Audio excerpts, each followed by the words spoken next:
Assalamualaikum warahmatullahi wabarakatuh. Perkenalkan, nama saya Pandono Nugroho Saputra dengan NIM 23 105 11 029, kelas A S1 Informatika dari UPN Veteran Jakarta. Di sini saya akan melakukan sebuah review atau rangkuman materi nih untuk memenuhi tugas keamanan jaringan saya yang diajar oleh Bapak dosen Bapak Asrudin, Sarjana Komputer, Magister Komputer. Oke, nah materinya apa sih? Yaitu Cyber Security Body of Knowledge, yaitu bagian Network Security yang ditulis oleh Profesor Sanjay Jha dari Universitas of New South Wales. Nah ini ada Soilworks, nah ini ada materinya ya. Untuk kalian yang mau materinya, saya kasih di link deskripsi ya. Oke, lanjut. Nah di bagian pendahuluan nih, apa sih pendahuluan? Ya, jadi di bagian pendahuluan ini, internet sekarang tentunya adalah kebutuhan yang esensial ya dalam kehidupan, baik untuk komunikasi, tapi sayangnya banyaknya protokol internet awal seperti TCP, IP, dan itu tidak disediain dengan aspek keamanan sebagai prioritas utamanya. Akibatnya muncul nih berbagai celah yang bisa dimanfaatkan penyerang. Contohnya seperti eavesdropping ini adalah tindakan penyadapan. Misalnya ketika seorang menggunakan WiFi publik tanpa enkripsi, penyerang bisa menangkap loh lalu lintas datanya, melihat informasi sensitif seperti password atau isi emailnya. Nah, lanjut. Jadi sebentar itu. Jadi kita tuh harus hati-hati ya untuk connect ke WiFi publiknya itu sebelum. Oke, lanjut ya ke DOS atau Denial of Service. Nah, DOS ini itu menyerang server dengan permintaan palsu yang berlebihan, sehingga server ini tidak bisa melayani pengguna aslinya. Jadi memori juga jadi penuh gitu. Banyak banyak sekali permintaan yang masuk. Ya, itu DOS. Nah, lanjut juga ada spoofing nih. Spoofing ini itu meniru identitas pihak lain nih. Misalnya mengirim email seolah-olah itu berasal dari administrator gitu. Ngaku-ngaku gitu. Itu telepon-telepon gitu. Itu sebenarnya spoofing ya, singkatannya. Nah, ada juga man in the middle atau MITM, itu penyerang yang menyisipkan dirinya di antara dua pihak dan menyadap atau bahkan memodifikasi pesan yang dikirimnya. Lanjut, di sini ada model arsitektur dan ancaman. Nah, untuk memahami keamanan jaringan, kita bisa mengacu pada model OC 7 layer atau TCP/IP 5 layer.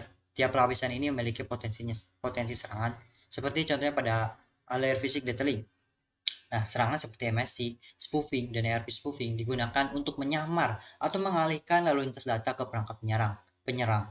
Nah, layer network. Nah, ini layer kedua, layer network itu IP spoofing yang digunainnya itu untuk menyamar jadi host lain gitu. Jadi routing hijack juga ini memaksa lalu lintas melewati jalur palsu seperti itu.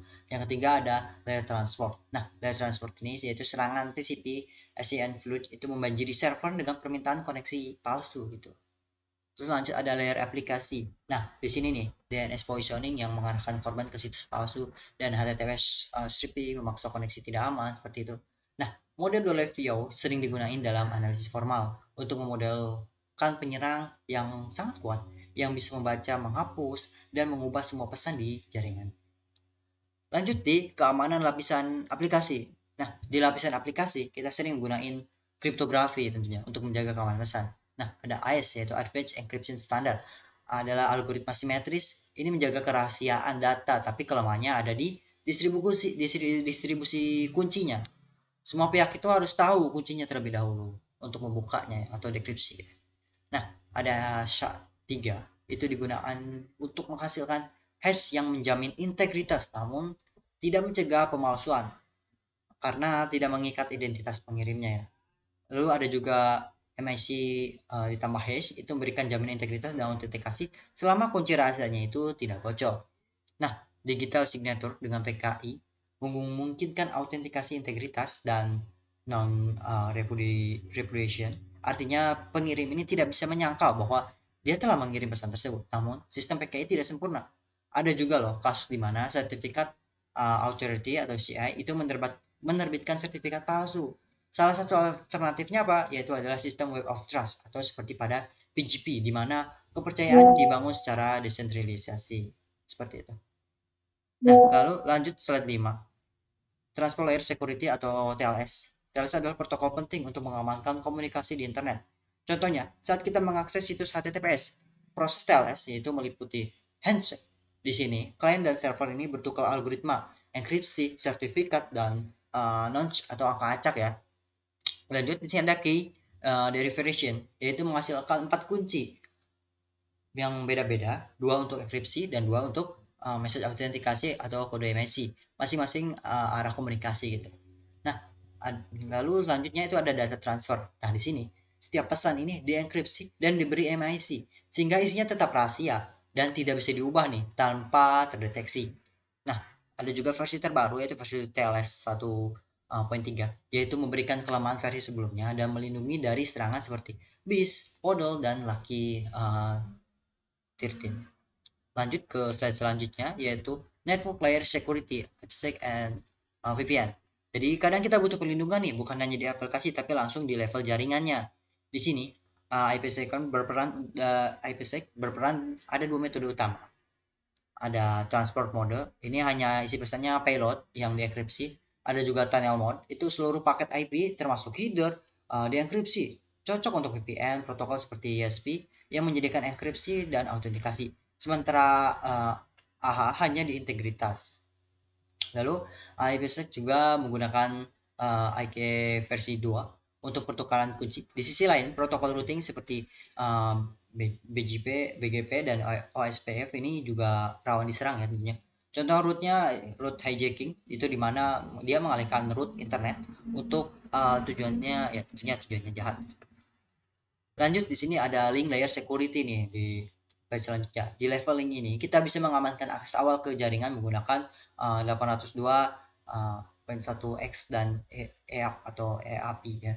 Ini mencegah perangkat asing langsung bergabung ke jaringan tanpa autentikasi ancaman di Ethernet. Termasuk ada juga sini ada MAC spoofing, yaitu menyerupai perangkat yang sah. Ada ARP positioning, yaitu mengubah tabel alamat nih dan ngarahin ke lalu lintas ke penyerangnya. Terus ada juga VLAN hopping, itu menyusun ke VLAN yang seharusnya tidak diakses di jaringan wireless. Kita juga punya evolusi keamanannya, yaitu WP dulu mudah diretas, WPA dan WPA2 lebih baik tapi masih ada celah sih.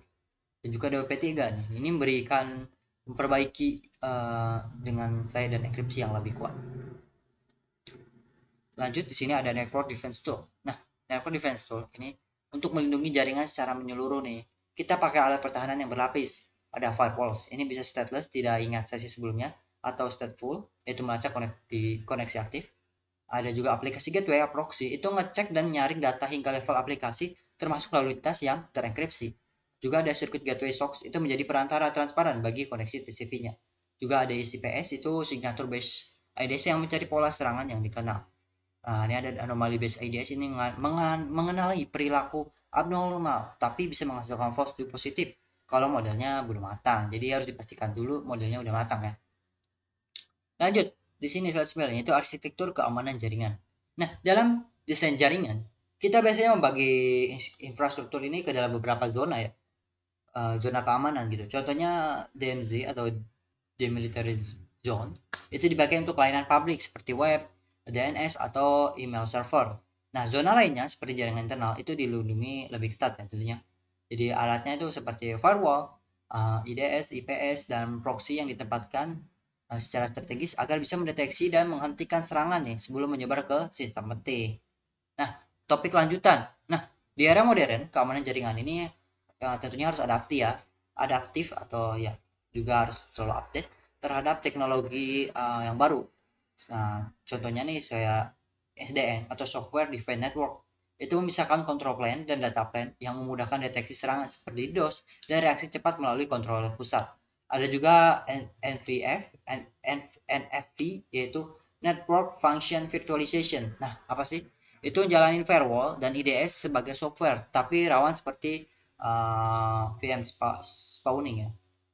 Lanjut, di sini ada IoT security. Nah, banyak nih perangkat IoT yang tidak cukup kuat untuk menjalankan TLS atau kriptografi yang berat. Oleh karena itu digunakanlah DTLS dan Lightweight Crypto meskipun masih belum sempurna.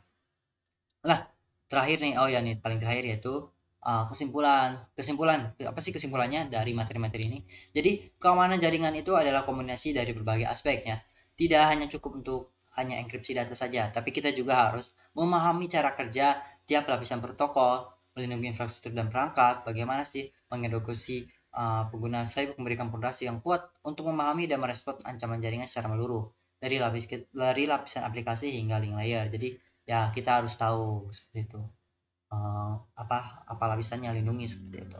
Dan yang terpenting nih, kita harus tahu bahwa pendekatan ini harus terus beradaptasi ya terhadap teknologi segi baru. Jadi kita harus terus belajar ya. Contohnya nih yang di uh, lanjutan ya, ada SDN, NFC dan IoT juga nih. Nah, tentunya ini IoT nih. IoT ini juga sangat rentan nih saat ini ya untuk dari serangan. Oleh karena itu kita harus sering untuk mengupdate dan menerapkannya di perangkat-perangkat IoT. Oke, mungkin cukup sekian dari saya. Mohon maaf bila ada kesalahan. Wassalamualaikum warahmatullahi wabarakatuh. Terima kasih semuanya.